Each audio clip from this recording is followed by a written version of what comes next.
Okay, so we are live.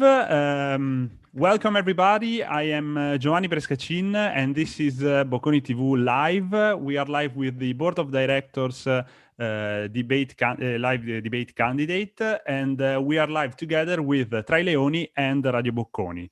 I'm here just to present. No, don't worry, I will be going in just a few minutes.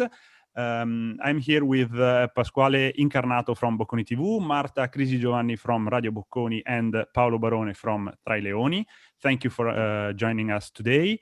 And of course, we are live with Bianca Brunori, which is the candidate from TIM, and Ashraf Fadel, which is the representative from Bilab.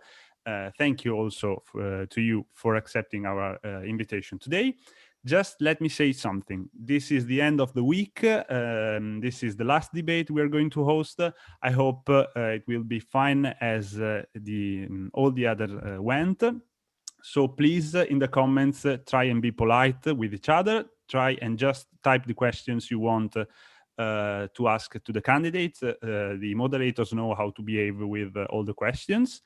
I'd like to thank the other moderator of the Bocconi TV debate, Giulia Negri and Giada Veronesi.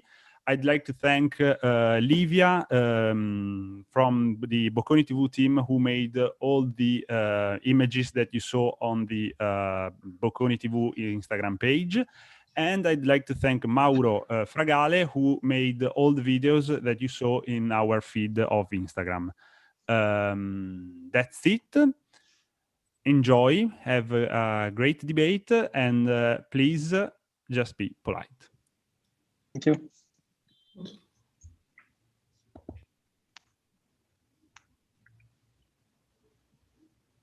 Hi, perfect. I think that the first question will come from Tra Leoni. So Paolo, you can make your first question to the candidates. Hi, hello everyone. So my question is the following. Basically, when presenting the names of the candidates taking part at the debates this week for the various collegial bodies, we noticed that like team presented 5 girls out of 8 candidates, while Bilab only chose male candidates. So my question is more in general, to what degree do you deem gender equality as an important issue in your electoral proposal? I was gonna start. I don't. Maybe you can start, Ashraf, and then Bianca will go. Okay, absolutely. All right. So the fact that we only had male candidates representing all the other candidates of the list in the debates of this week was a mere coincidence, because we didn't choose the candidates who would speak, but we just basically randomized, we used the randomizer online, and the names who were picked coincidentally were all male. Obviously, our list is not just men, and I think it's percentages speaking almost a 50-50 base. And now I don't know exactly the number of the exact number of percentage, but I would say we are equally represented, male and female, and also Italian and international students in our list. So I don't think it was an issue in the making of the list. And if I'm not wrong, the question was also about the proposals or in the electoral program, or yeah, sure. Like about gender equality in general, of course. If you have proposals that would be interesting, like for us. Yes, absolutely. I mean, about gender equality, we when we talk about gender equality, we always put it under the bigger spectrum of inclusion, which we're working every day towards. And in our electoral program, we have many ideas about the inclusion, obviously, and inclusion. When we talk about inclusion, first of all, we wanted to work inside our association, which is why we have an international division. And in the international division, we have many international students, more than 100 in the past years that since it was been created. And we also have some of these international students that are candidates. And actually, most of the international students that are candidates are female. And there is only one male candidate who is an international, if I'm not wrong. So in the ideas of diversity and inclusion, I mean, gender, when we talk about gender, one of our ideas has been that of supporting the Milan Pride, sponsorizing, actually officially sponsoring the Milan Pride. First we did it as Bila, but now in our electoral program, we want to have EleBocconi to sponsorize officially Pride and actually actively organize the support. And another idea that we have is that of the surveys. So we want to work on doing surveys. Actually, we shared one of the Traleoni about the catcalling, street harassment. And we want to have yearly surveys on the discriminations of every gender in the university. So these are some of the proposals that we have aimed at this problem. Thank you. Thank you. Now you can go, Bianca. Great. So first of all, I would like just to stress the fact that our list reflects the importance that we give to gender equality, because our candidates are balanced between women and men, and at the same time we also included international students because we really believe in the importance of bringing different voices to the discussion. When we talk about gender and our program, I think that our points in the diversity and inclusion section are pretty strong. First of all, we introduced the proposal of introducing these distributors for sanitary pads at capped prices, because this is something that has been achieved in other universities, and we really underline the fact that at capped prices, this solution can be achieved and must be achieved. It is, of course, a first step, but it is one that can be implemented and has already been put into the discussion with the university. At the same time, we also underline the importance of introducing a specific service to report issues strongly related to gender issues, and at the same time, diversity and inclusion issues in general, because at this point, we do not have something specific for this. We just have the counseling service that addresses more general issues. Furthermore, another important step is the one of gender neutral bathrooms, because in our university, we have facilities that allow us to reserve some of these bathrooms for becoming gender neutral toilets. And so this is another step to kind of bring the discussion to the university. And eventually, I think also another interesting point is organizing activities in general that underline the relevance of diversity, such as the Diversity Week, and also other opportunities such as workshops or seminars where our students can start acknowledging the issues that minorities face and start a discussion with people that fight against these issues every day. Okay, thank you. Yeah, it's been so clear. Now I will go on with a question from EleBocconi2021, and it's more a question, it's a general question. I would really like to know, how do you feel about your campaign? Do you think of having done a good job? But most important, are you happy and proud of yourself and of your team during this campaign? Bianca, you can start now. Yes, I have to admit that I am very happy of the team we built. Actually, this year, as you know, these elections have been a bit different. And we were very worried by the fact that this was coming after a period where we're not able to have direct contact with our students. And we were all very worried. But since the beginning of this year in team, I have seen many people, especially young people, coming from the first years, trying to challenge themselves and start working with us, bring a new perspective. And I am so happy and proud of the team I have built. And I am proud of representing as the candidate for a team to the board of directors. In addition to this, I think that we were also able to build a program that was addressing different issues and that was built on different aspects that we wanted to address from different perspectives. I am thinking about flexibility, inclusion. I am thinking about also support. So in general, I really appreciated the fact that we could bring voices also that were not belonging directly to representation, but we're able to give us a different perspective on the student's life, because sometimes, you know, as a representative, you only see very bureaucratic aspects, and sometimes you also need someone that can give you a fresh air to kind of address different issues. Perfect. Thank you. Now you can go, Ashraf. Okay, so I want to say that I'm super proud as well of the campaign that we're working on. And yes, we decided to go on, so obviously social media speaking, to have more informative posts, like more serious posts in which we explain not only who are the candidates, but also what the collegial bodies do, but also like have some more, let's say, fun activities in our social media, which is why we also post some memes and also some reels. Now, I am happy of the candidates list that we have, because all of our candidates have had experience of representatives ever since in their first year, the first steps in Bocconi. Some of them have been representatives for 5 years in different places as well, residence, class, courses, and so on. And what I'm also proud of, especially during this period, and since we are in a pandemic, is that all of our candidates have decided to stay in Milan. And even though it was red zone, even though they wanted to stay with their families, they decided to stay in Milan and live the campus fully, even when the campus wasn't as at its fullest for the services, let's say. And this is also obvious from the pics that we took of our candidates. They're all on campus, and this is something that I'm very proud of. Another thing that I'm proud of our campaign is that all our candidates have been super serious in writing the electoral program.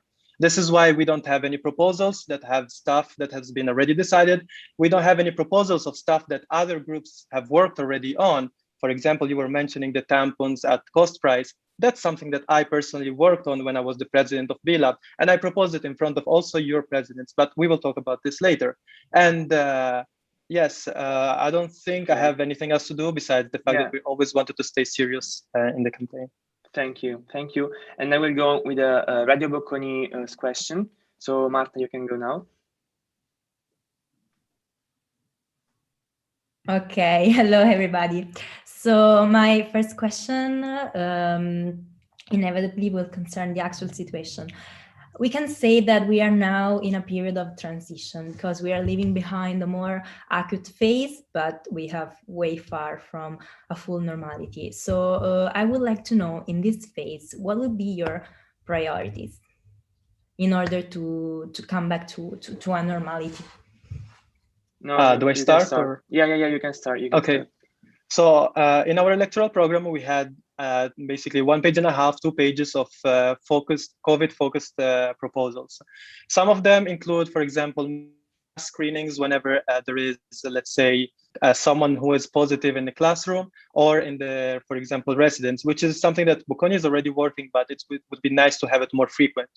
Another thing that we want to do to get back to normality is that of having Bocconi inform all the fuori sede, as we say in Italian, and international students about the possibilities of getting a vaccine in Italy, in Lombardy, in Milan, which is something that actually they can do, but it would be nice for Bocconi to, and working together with the representative, to inform the students about this.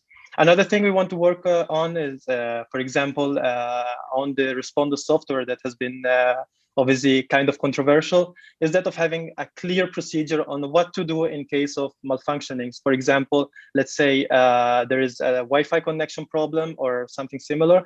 It would be amazing to know before that happens how Bocconi wants to react to that. For example, as having, I don't know, another appeal, another seat for the exam, and giving obviously the possibility to retake the exam. And also about Respondos, it would be nice to have a live room in which you can talk directly with the professor, as we could do in class when we had exams in presence, and ask the questions directly to the professor. And for example, something else about the residents, I don't know if I still have time, is that of having distributors of personal safety and hygiene products. For example, also masks, hand sanitizers, and stuff like that.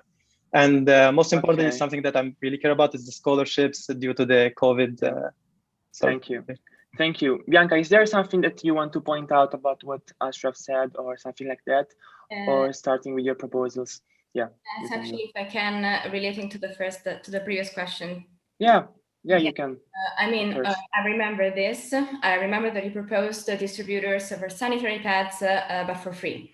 Now, the thing is, we haven't received any kind of solution at the moment, so we thought that it was important to report this again, because I'm pretty sure that we both agree that distributors of sanitary pads within the university kind of support the relevance of diversity and gender problems in the university. And on this, I'm sure we agree. At the same time, we proposed a proposal that was a structure that was that could be achieved immediately. And this is why we presented the proposal 1 month ago through a report that was directed to Professor Debris, and she already started a discussion with the university. So I suppose that, like, if it happened 1 year ago because you were president 1 year ago, and still there was no discussion on that, it probably was the time to report that again, and that's why we reported that again, and we included that in the program, because once for all, it must be achieved.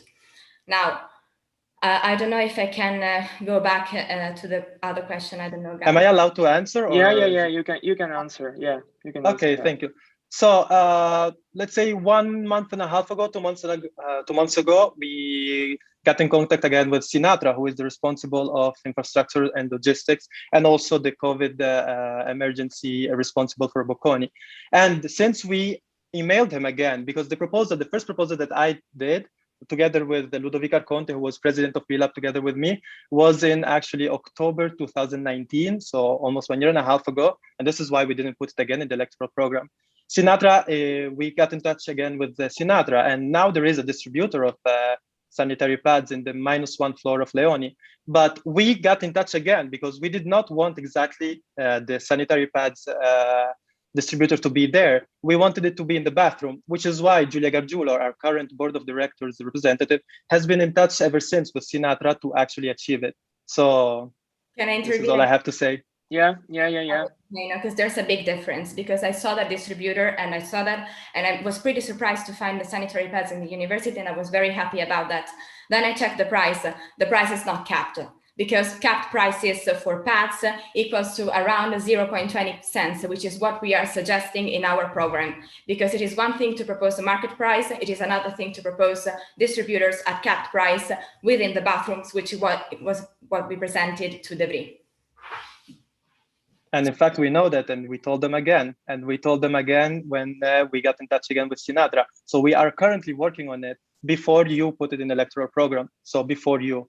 But well, I ended in the report before writing. I have nothing else to say. I just told you that we started working on it in 2019, 2 years before you. So we agreed that March was before me writing the electoral program. Thanks. Okay, thank you both. You can go on with the question of Radio Bianca, so about the COVID situation, if you want. Yeah, coming back to the normality. Well, I think that the main issue we have to face right now is not only, I mean, of course, we are still handling some issues that are still related to the COVID emergency. At the same time, it is time to understand what the transition is going to be. So there's going to be, I think that the relevant point we have to make right now is flexibility. During the pandemic emergency, of course, we were not ready, but nobody was. The relevant point was that we were not able to act dynamically to that. And that is because we have always believed as a university that quality and flexibility could not go hand in hand. And at this point, I think it is fundamental to understand what COVID really taught us, that is flexibility and quality can work together. And at that point, I think that the crucial point is going to be taking instruments that we have learned during the COVID emergency and apply them to these instruments that, on the other hand, have always been used during the pre-COVID period. So just to give you an example, I think that a relevant point of the team program is the possibility to convert those internships that are held remotely, which is something that has been introduced during the COVID emergency for obvious reason, but that was not able to do before. And that was a very strong issue for those people who, for example, did internships in the research field, because it is very difficult to find, for example, RA's position that are not held in distance, and those students could not convert this kind of internships. And we think that this is very relevant. So those instruments we have learned give us new flexibility and new instruments to tackle flexibility. At the same time, we always strongly believe that the person, the student as a person must be put at the center of the debate. And specifically, we cannot completely forget that on-campus life is what really matters. And so the combination is going to be the really challenge that the next student at the board of directors is going to face. Thank you. Thank you. Before going on, I want just to remind that you can do, like the audience, you can do questions to the candidates, so about every issue. And let's go on with another question from Leoni. So Paolo, I ask you to make the question. Thank you. Yeah, thank you, Pasquale. So the other question I want to make concerns mental health. That is another important topic for our students. So of course, the pandemic entailed a general decrease in the level of mental health in students in general. So I just wanted to know if you think that Bocconi does enough already in terms of counseling and support, psychological support, I mean, and what you propose to further implement psychological support for students. You can start, Bianca, now. So I think that mental health is one of those topics that has been brought to the interest of Bocconi University in this period, despite there were many different difficulties even before. The main point is that, of course, the counseling service is active. Its main problem is the fact that, especially for example, individual counseling, I mean, the main issue is that it is not able to focus on, for example, the causes that underlie the problems that students report. Specifically, the main issue is related to the fact that they are normally always related to the academic sphere, which is a problem because, of course, many students also have other kind of difficulties and it is not clear whether they can address it with the counseling service or not. So what we propose is that there are two different paths in addressing the individual counseling. One, addressing the more academic stuff and also the solutions to those that are always relatively in short term. On the other hand, the other solution is closely related to working more on the underlying causes, which is a kind of different work. The other proposal we included is the fact that group activities, which are already present at Bocconi and are actually having increased quite a lot in the past months, have just one big problem. They are normally held for 2 or 3 times. What is really relevant, on the other hand, is to have this kind of group activities for more than 2 or 3 days. For example, it can be like annual, and this is a kind of work that is also done in other international universities, and it specifically helps people because they are able to share experiences, to have a deeper understanding of their issues, and there could be many different aspects that could be tackled through this. And so this is another pretty relevant point, okay, I think, that was included. Okay. Thank you. And is there something you want to point out, Ashraf, about her answer to the question? Yes, absolutely. Yeah. Absolutely. So about mental health as well, it seems to me that all the points, most of the points, let's say, of the electoral program of yours are stuff that we actually started working on from way before. We first started talking about mental health, I would say, in the end of 2018 and beginning of 2019, when Valeria Cosmai was board of directors representative before Giulia Gargiulo. And we actually have a lot of emails of and receipts, let's say, reports of the many times that we proposed to have a counseling that is not just focused on academics, but it's also focused on other problems that of the students as persons and not just as students. And I don't know, like, is there anything you want to say about this? Can I? Yeah. If you want to reply, you can. I remember the time when we started talking about mental health with Valeria Cosmai as well, because I was president of team at the time, and together with Francesco Raffaelli, that was the vice president of team, we wrote together a report on health in, it was March 2019, that introduced many different aspects related to this. And specifically, there was a point that addressed mental health, specifically the counseling service and the limit it has with respect to the fact that it's mainly involving academic stuff. And we wrote that report because when we discussed it in the Comitato di Presidenza, we were told basically that it was the first time that these issues have been introduced at that level, and so there they needed a report to understand fully the topic. At the same time, I do not know, and I cannot know what was discussed by Valeria Cosmai because she's the board of director representative, and the main duty of the board of director representative, she is the only one who can represent students, because the slot is only one, is to report what she is doing to both the associations and not the only one she belongs. Okay. So that's the problem. I could not know something that I was not working on. Yeah, if you want to reply, you can. Yeah. Just quickly. After Valeria Cosmai started working on that, and when I was president again, first semester in the 2019, and Giulia Gargiulo has been appointed as the member of the student representative in the DSA committee, which deals with, as you know, the DSA. Anyway. And it also she put a report about the mental health with many proposals, and I remember very clearly that she included also the presidents at that time of team and asked them if they had any proposals, and actually informed them about what has been discussed in the committee. So I have nothing else to say besides the fact that we have been pretty transparent. And can I just start a point? Yeah, you can. Regarding the fact that Giulia is now also part of the committee for the DSA, which is the committee for the students with specific learning disabilities.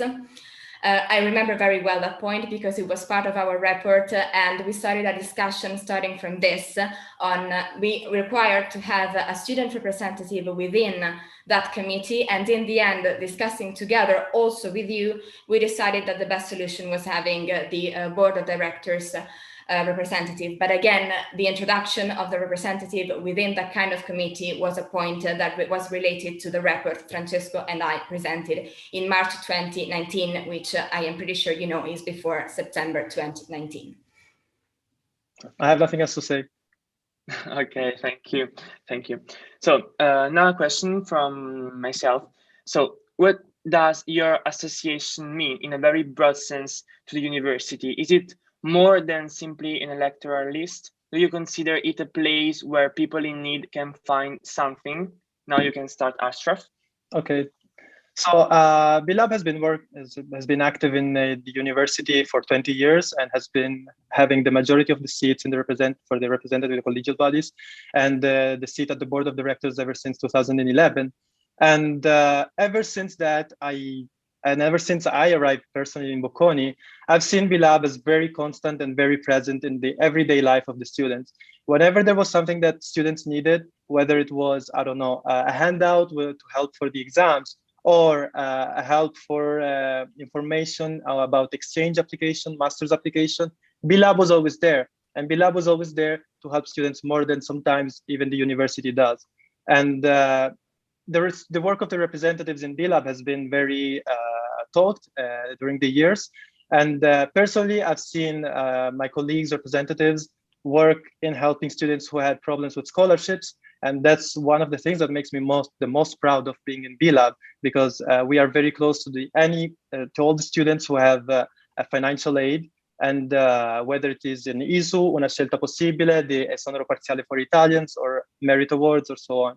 And especially after COVID, we worked together with every single student who has had a problem with the financial aid opportunities, and we have followed them ever since the beginning. Ever since they talked to us, they came to us and asked us for help. So I believe that BLAB is very present in helping students in need, as you said, and whether it is for scholarships or whether it is a problem with the teaching, I know several dozens, hundreds of people who can actually be witnesses of this. So I'm very proud of this, and I think I really want to continue working on this path. Thank you. Bianca, you can talk now. Yes, so I met Tim during the first month of my university experience, and I never left after that. So I am super proud of the kind of work we are doing. The main point is the fact that we basically do not offer to Bocconi students what is called a vision. We have projects that run on the long run, and we have projects that tackle different aspects. This is the thing that I am most proud of team. The other point that I would like to underline is the fact that we are guided in our activities by the statute.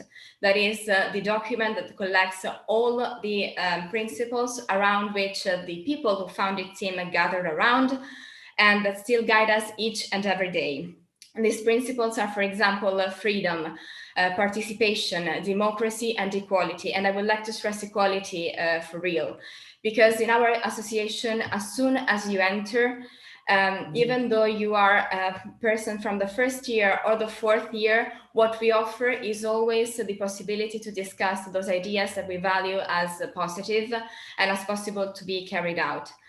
And this is what gives to team the possibility of not being a novelty anymore, because 4 years have passed, but at the same time it gives us always a new and fresh perspective and the idea of offering something that is innovative. Of course, long-term results are longer to achieve. They are achieved through small little steps, but each and every of this is fundamental to our work. Okay. Thank you. Yeah, you can reply, of course. Thank you. All right. So I always hear from your candidates, also in the other debates, the words long term. So every candidate has been kind of instructed to say these words. But now I'm saying, if there is a student whose family's economy has been destroyed by COVID, what is long term about this? So if someone has a problem with a scholarship, what does this have to do with helping the students in need? So I'm really fail to understand this. Go ahead, Bianca. Yeah, you can go, Bianca. So first of all, I do not instruct anyone. These are our founding values. So of course, if you are part of team, you kind of agree to this. And so this is what you believe in. Regarding your question, basically, I mean, I'm pretty sure you recall the fact that we worked together in the task force for student representatives.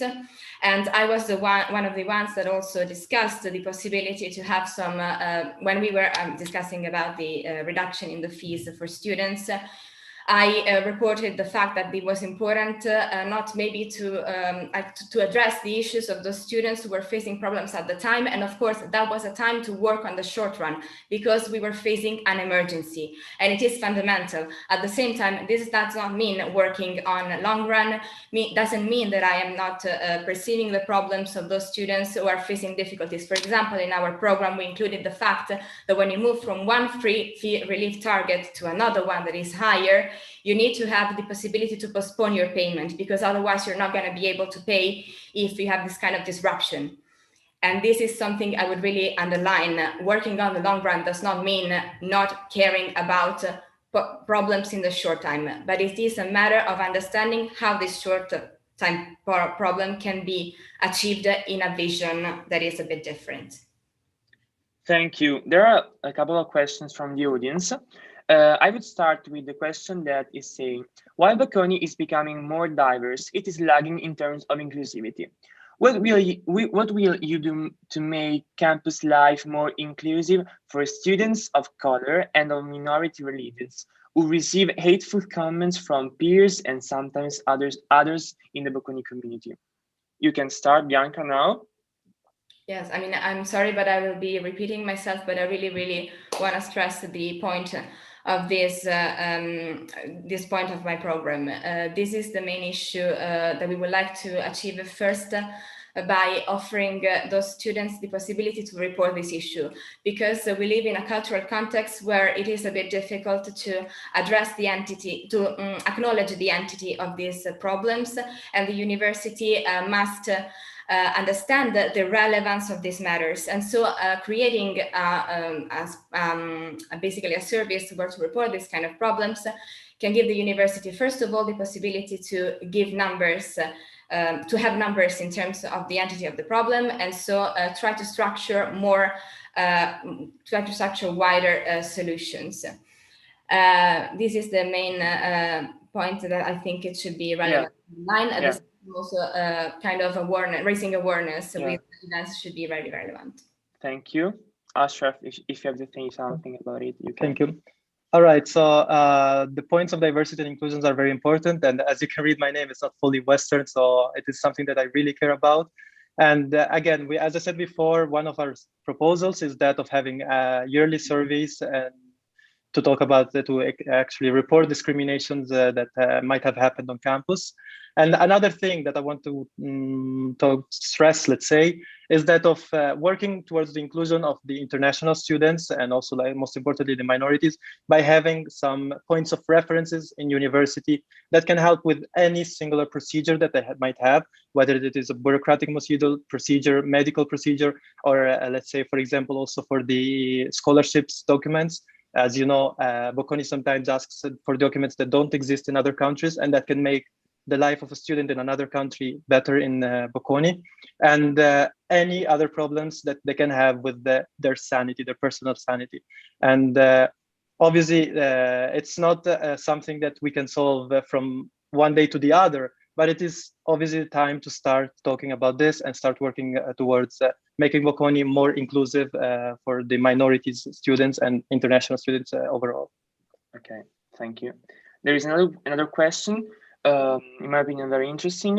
How do you plan to leverage the Bocconi alumni network over the next year? You can start now, Ashraf.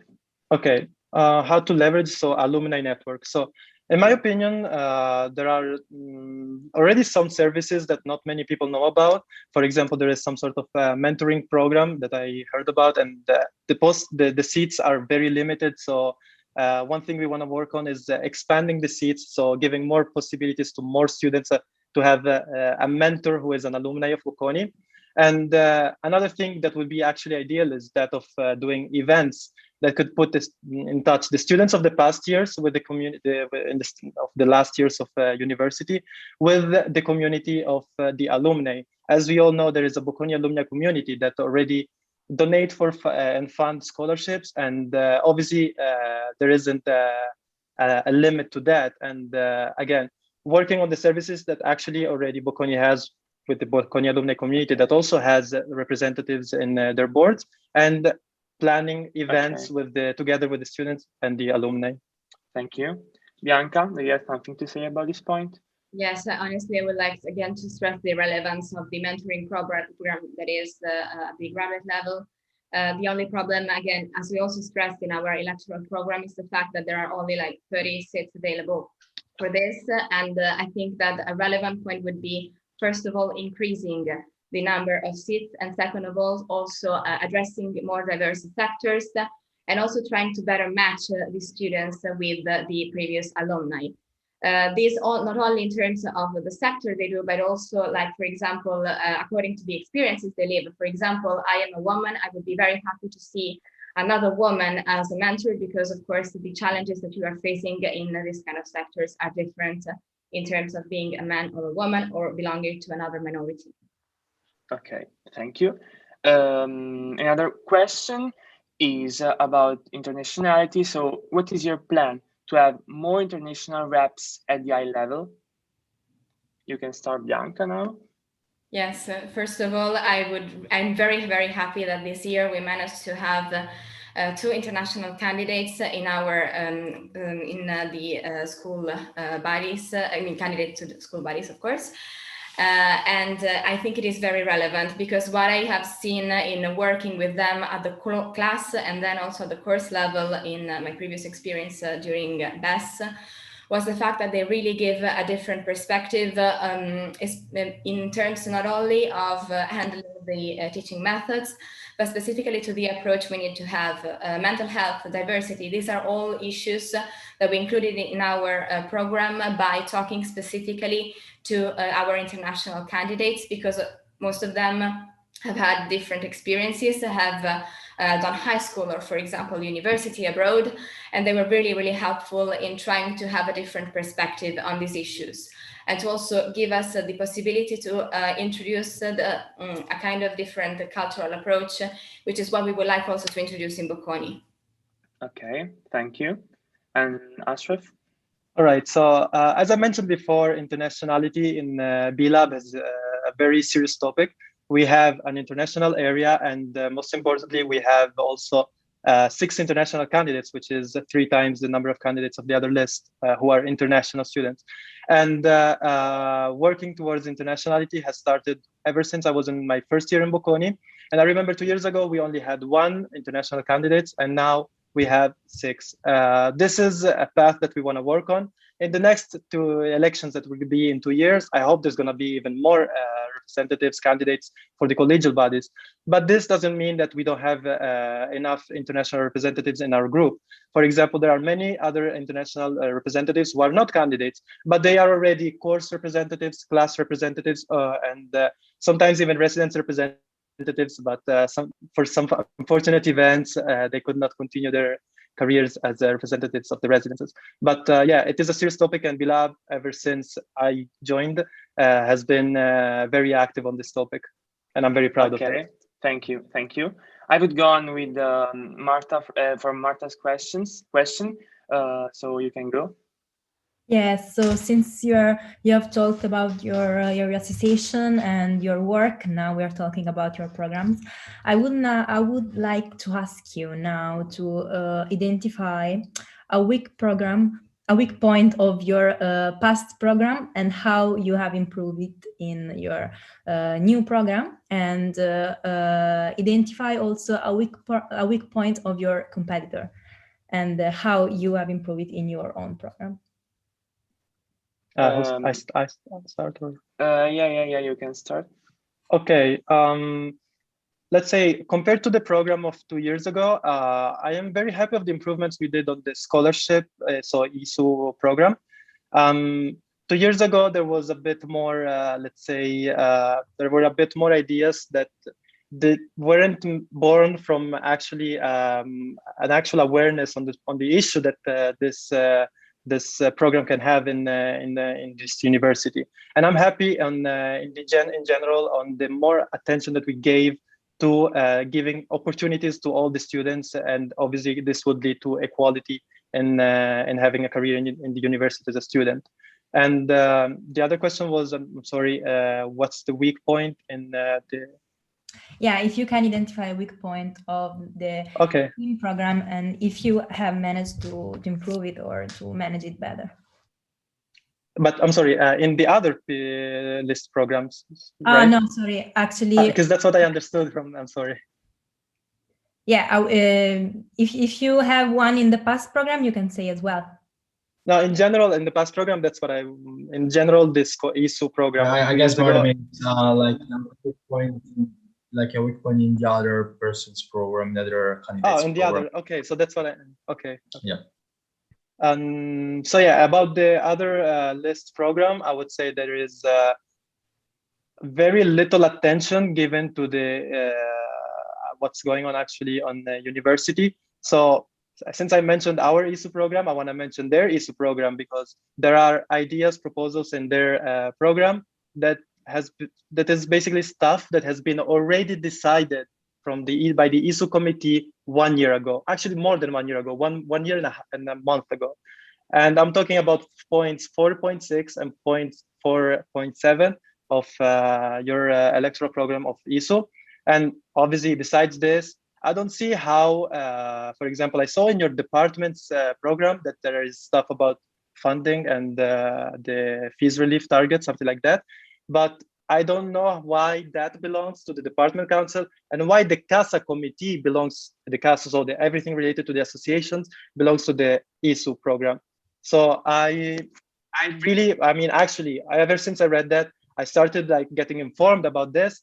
And I did not find any correlation between CASA and ESU, between the points 4.6 and 4.7 of your program. That is stuff that has already been decided more than 1 year ago. And you also have a representative in the ESU committee. So I don't know what he was doing when they were saying that, when they were giving that information. And so, yeah, and why you have a fees relief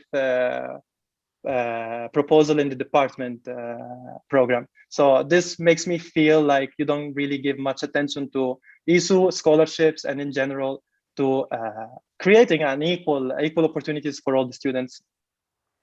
Okay, thank you, Bianca. Yeah, you can reply, of course. I think at first, if I can just reply to this and then moving on to my. Yeah, you can. Thank you.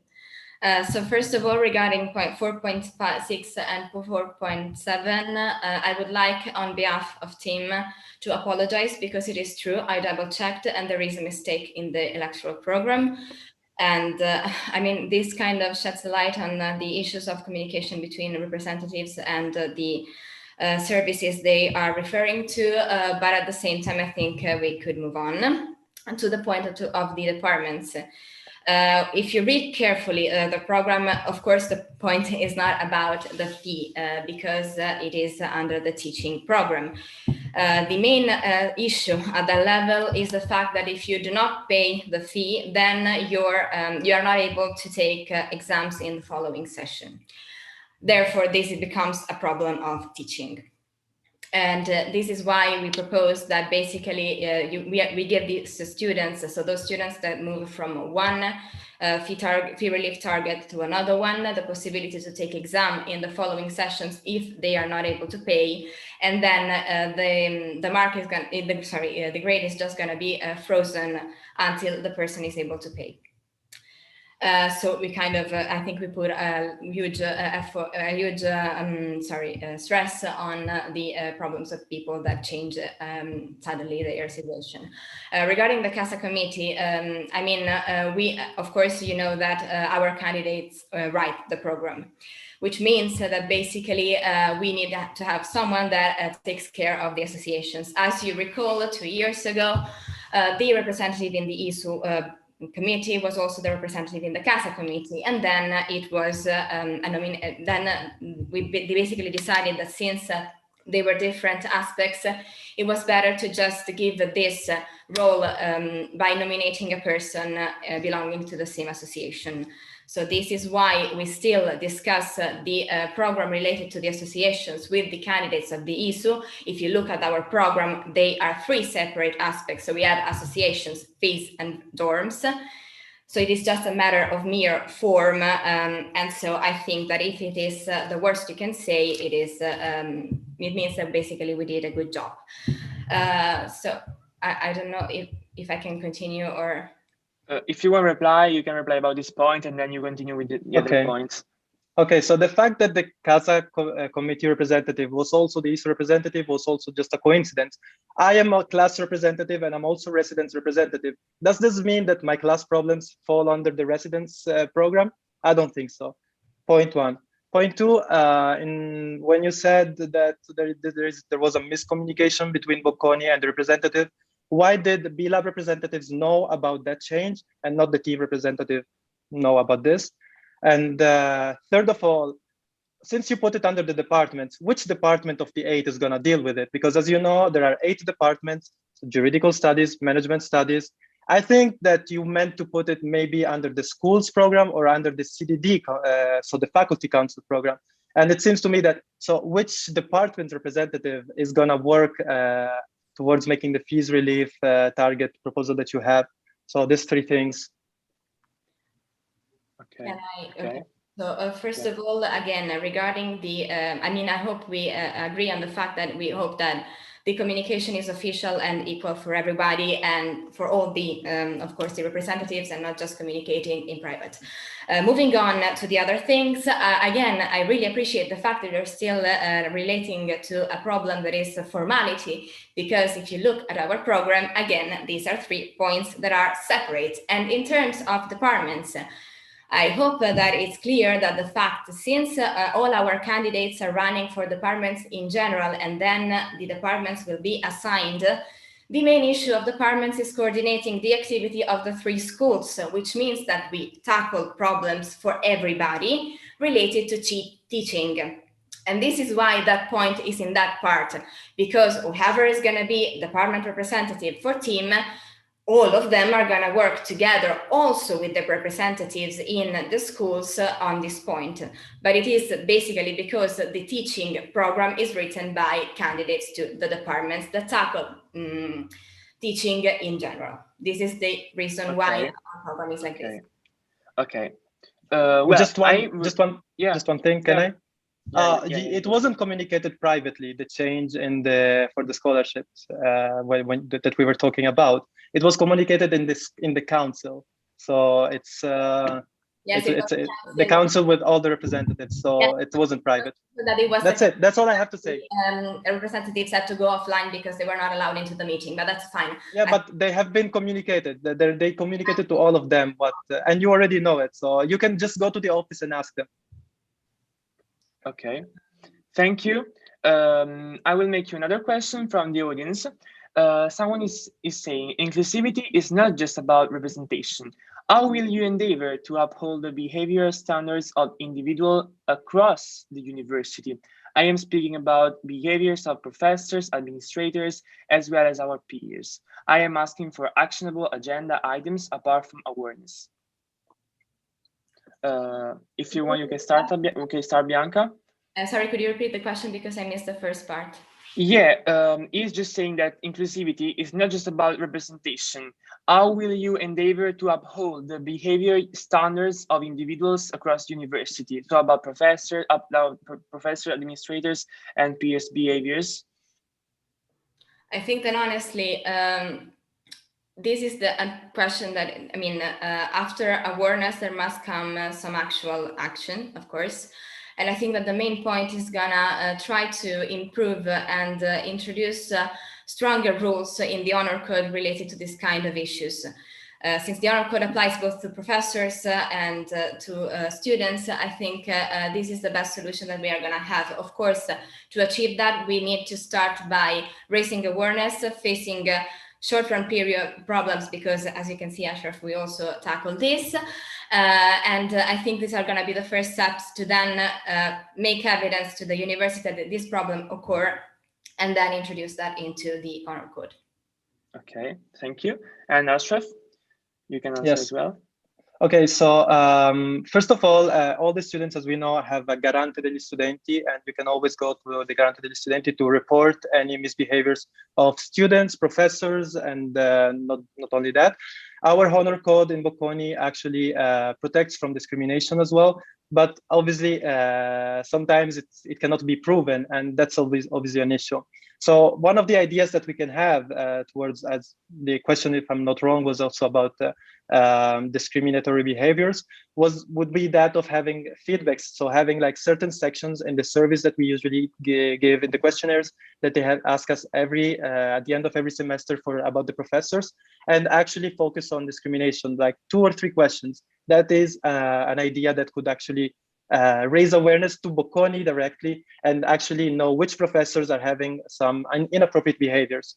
So this could be one concrete solution to the problem. Okay. And then obviously the disciplinary committee and the Garante, together with the Garante degli Studenti, they can always work together and face every singular individual problem.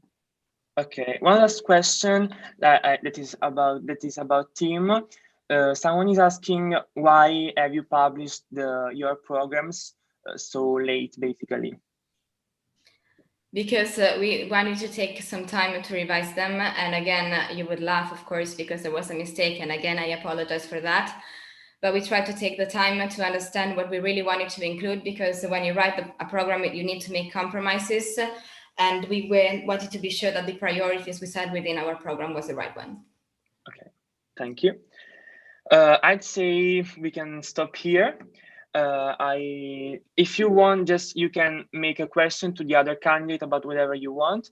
So who has questions can make it to the other candidate. I think Bianca has questions. She's visibly. Okay. I did. Yeah. The other question, the previous question before the questions from the public. Yeah. So if I can have like some time to tackle that. Okay. Okay. You can go. Sorry. No, actually, I just wanted to I had 2 questions related to the program of B-Lab. And the first one is actually related to a point that we had, like we wanted to improve from the previous year. And it was the one regarding internships for undergraduate students, specifically from the younger years. My main problem was that while I was working as an undergraduate school rep, I had the issue of talking with the career service and reporting this thing, and they basically told me that it is impossible to increase the experiences for younger students because it basically depends on the employers. and employers are not willing to accept students that have some kind of experience that is below a target level. So what they suggested was trying to work more on in-company trainings. This question, when I posed the question, was basically mainly for those students that work in research, or for example, in also NGOs and IOs that usually do not provide this kind of opportunities for younger students, but this could be also increased to all the other kind of students, which is why we propose to also give the possibility to work on in-company trainings when you are in the second year. So my question is, how are you gonna improve and increase the opportunities for the first and second year students as you put in the program? And also I have a question regarding the receiving the exam, because basically it is conditional on concluding your academic path in time, right? So my question is, you are posing an ex post conditionality on an action that is going to be taken ex ante. So for example, if I have a student and I reject the grade in the first year, then for any kind of reason, I do not complete my studies in the right amount of time, then what does it happen with this degree, with this grade that I basically rejected? Does it disappear? Do I have to take the exam again? How can this kind of logic conditionality work?